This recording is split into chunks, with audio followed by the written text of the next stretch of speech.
Abdallah Hamdok, fraîchement rétabli de ses fonctions, a brisé le silence dans une interview diffusée ce lundi. Le Premier ministre a affirmé être en mesure de former son propre gouvernement, conformément à l'accord signé dimanche avec les généraux, responsables du putsch du mois dernier. C'est un élément clé de l'accord politique que nous avons signé, à savoir que le Premier ministre doit avoir le pouvoir et l'autorité de former un gouvernement indépendant et technocratique, en toute liberté et sans aucune pression.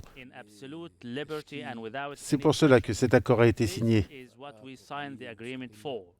Je voudrais parler franchement. Je n'ai pas d'ambition personnelle de rester au pouvoir ou de rejoindre un parti ou un groupe particulier, ou même de gagner en popularité.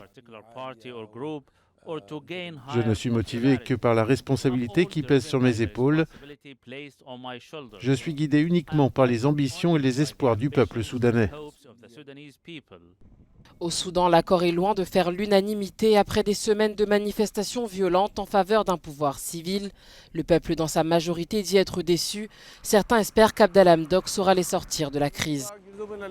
Après que les gens aient placé leurs espoirs et leurs ambitions sur Abdallah Hamdok, il a fini par signer.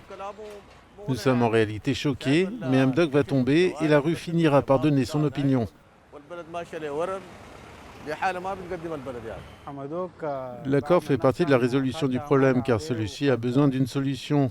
Le discours de Hamdok est convaincant parce qu'il a vu le meurtre de jeunes dans les rues et la situation du pays qui ne favorise pas l'amélioration de la situation.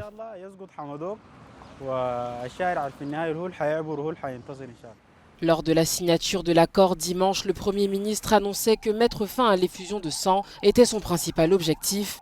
Selon les médecins soudanais, jusqu'à présent, au moins 41 personnes ont perdu la vie dans les manifestations.